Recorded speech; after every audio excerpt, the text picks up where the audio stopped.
Bismillahirrahmanirrahim. Assalamualaikum warahmatullahi wabarakatuh. Innal hamdalillahi nahmaduhu wa nasta'inuhu wa nastaghfiruhu wa na'udzu billahi min shururi anfusina wa min sayyiati a'malina. May yahdihillahu fala mudilla lahu wa man yudlil fala hadiyalah. Asyhadu an la ilaha illallah wahdahu la syarika lahu wa asyhadu anna Muhammadan abduhu wa rasuluhu la nabiyya ba'dahu. Para teman-teman semua, alhamdulillah pada kesempatan pagi hari ini bisa kembali membiasakan diri membaca Al-Qur'an dan dilanjut dengan tausiah pagi. Mudah-mudahan tausiah ini membekas pada hati dan jiwa kita sehingga bisa mengamalkan dalam kehidupan sehari-hari kita. Shalawat serta salam semoga tetap tercurah pada Nabi kita Muhammad Shallallahu Alaihi Wasallam beserta kepada seluruh keluarga beliau, para sahabatnya dan seluruh umatnya hingga akhir zaman. Kita diperintahkan untuk senantiasa memberikan nasihat dan juga mendengarkan nasihat. Karena apa? Karena memang keimanan dan hati kita senantiasa setiap saat itu berbolak-balik, ya. Kadang hari ini baik, semangat melaksanakan kebaikan, tapi sore harinya kita sloyo untuk melaksanakan kebaikan. Dan kita juga diperintahkan oleh para pendahulu-pendahulu kita untuk mendengarkan nasihat dari orang-orang yang soleh. Dan di antara orang-orang yang soleh itu pun kita lebih mendalam, harus lebih memperhatikan nasihat dari orang yang sudah meninggal, yang sudah mendahulu kita. Kita lihat kehidupannya selama dia masih hidup dan akhir kehidupannya apakah baik, apakah husnul khotimah ataukah tidak. Kalau husnul khotimah maka itu menandakan kehidupannya baik dan kita disuruh untuk mendengarkan nasihat-nasihatnya.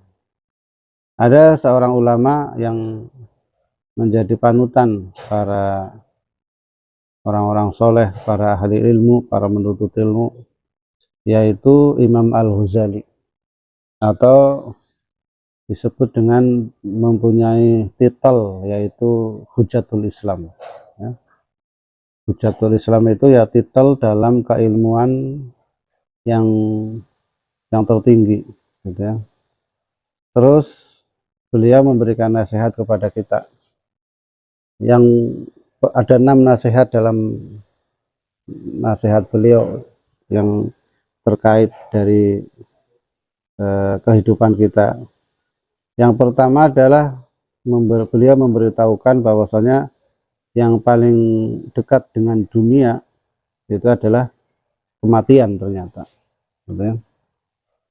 Jadi ya kita dapati memang ya, kematian kita dengan kematian itu tidak bisa dibayangkan berapa jaraknya, kapannya kita tidak tahu, gitu ya. Ada orang yang sedang joget-joget, dia merasa umurnya masih panjang, kematiannya masih jauh, tapi mendadak dia mati. Ada orang yang sedang sholat, dia sujud, gitu ya. Nah, tapi sujud itu pun menjadi sujud terakhir baginya, karena setelah itu adalah kematiannya. Jadi ada orang yang mungkin sedang mengendarai sepeda motor atau mungkin motor, dia tabrakan, dalam hitungan tidak sampai 1 detik dia sudah meninggal, ya. Jadi maka hati-hatilah dengan kematian, ya. Maka kita harus siap, kita nggak tahu kapan kematian kita akan ditakdirkan oleh Allah Subhanahu Wa Taala. Ya. Maka kita harus siap-siap, harus setiap saat kita harus siap untuk di saat kita dipanggil oleh Allah Subhanahu Wa Taala dengan langkah yang pertama yaitu kematian. Yang kedua, yang paling besar di dunia ini juga adalah nafsu. Kalau tadi yang paling dekat, ini yang paling besar di dunia ini adalah nafsu, ya. Dan nafsu ini memang banyak orang yang tidak bisa mengendalikannya, nafsu, ya. Ini tidak bisa tidak berarti dia seorang ahli Quran lalu dia terhindar atau bisa dipastikan dia bisa mengendalikan nafsu, atau bahkan dia seorang ustadz, seorang ahli ilmu, seorang pengajar, seorang guru dia terbebas dari nafsu, ternyata tidak, gitu ya. Jadi nafsu ini hawa nafsu ini menyerang kepada setiap orang, dan ini adalah sedikit sekali orang yang bisa mengendalikan nafsu. Maka yang paling besar itu ya dalam kehidupan kita ini adalah nafsu. Bagaimana kita bisa mengendalikan nafsu kita? Nafsu amarah, gitu ya, nafsu terburu-buru, nafsu banyak bicara, ya, nafsu kalau ya nafsu-nafsu yang lain lah, atau yang disebut, walaupun nafsu ini sebenarnya ada yang baik dan yang buruk, tapi yang terbesar itu ya adalah nafsu yang buruk, atau dalam ilmu tasawuf disebut dengan nafsu nafsu lawamah, gitu ya, nafsu yang buruk. Kalau yang baik itu adalah nafsu mutmainnah. Yang ketiga adalah yang paling jauh di dunia ini adalah masa lalu, ya. Masa lalu itu adalah yang paling jauh. Kenapa? Karena masa lalu ini tidak bisa kita akan kembali ke masa lalu, tidak bisa. Yang sudah berlalu itu ya tidak akan bisa kita kembali lagi, tidak bisa kita raih kembali. Maka mari kita jadikan waktu kita ini berbuat kebaikan sebaik-baiknya, gitu ya. Sehingga kita pastikan masa lalu kita ini adalah masa lalu yang baik, karena tadi masa lalu itu adalah masa lalu yang tidak akan bisa kembali, ya. Kita tidak bisa kembali ke masa lalu. Selanjutnya yang keempat adalah yang paling ringan di dunia ini, ya. Yang paling ringan itu adalah meninggalkan sholat. Ini menurut istihad Imam Al-Ghazali.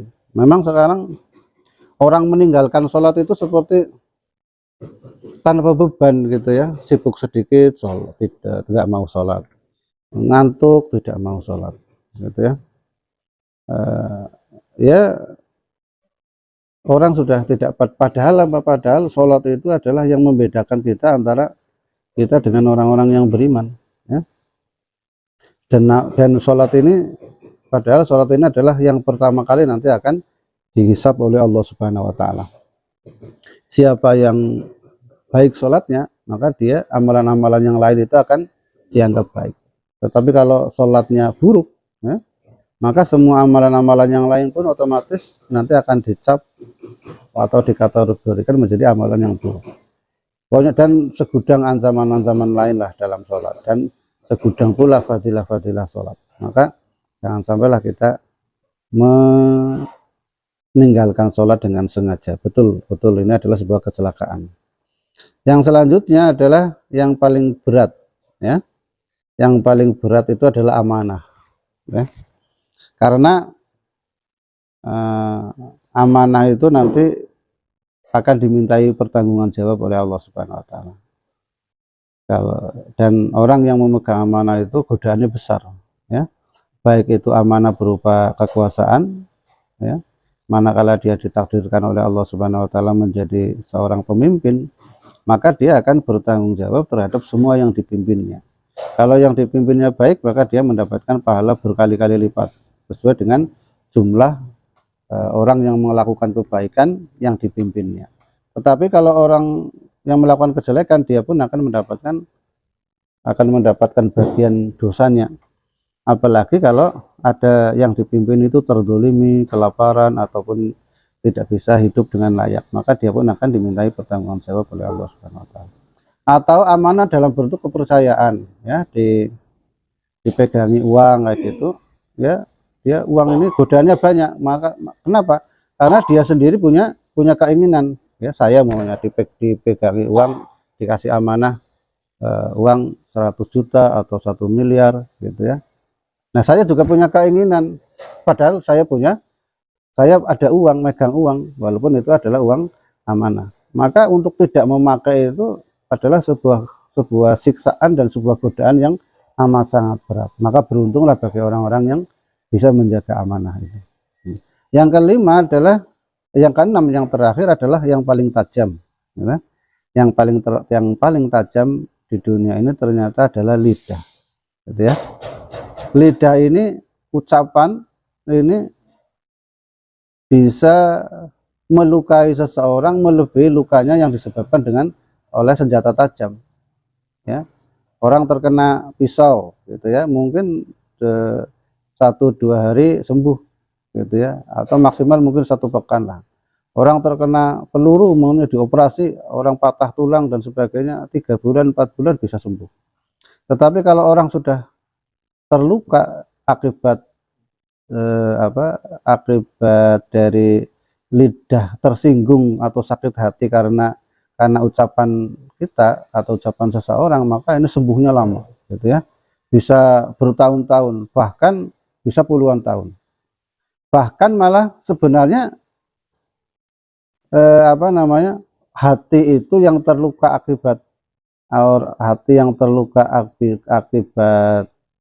disakiti oleh ucapan orang, itu laksana cermin, sebenarnya masih bisa dipecah, gitu ya, masih bisa ditata ulang, gitu ya, bisa masih juga untuk bercermin, tetapi tidak akan sempurna, gitu ya. Bekas patahan-patahannya, bekas pecahan-pecahannya itu tetap masih ada. Itu 6 nasihat dari Imam Al-Ghazali yang bisa kita renungkan dan bisa kita amalkan dalam kehidupan sehari-hari. Yang pertama adalah yang paling dekat dengan kita adalah kematian. Yang paling besar untuk kita untuk kita emban itu adalah, atau yang paling besar, yang paling besar di hadapan kita ini adalah nafsu. Yang paling jauh dari kita ini adalah masa lalu. Yang paling ringan di dunia ini adalah meninggalkan sholat. Yang paling berat di dunia ini adalah amanah. Dan yang paling tajam adalah lidah manusia. Mudah-mudahan bermanfaat. Sekian, assalamualaikum warahmatullahi wabarakatuh.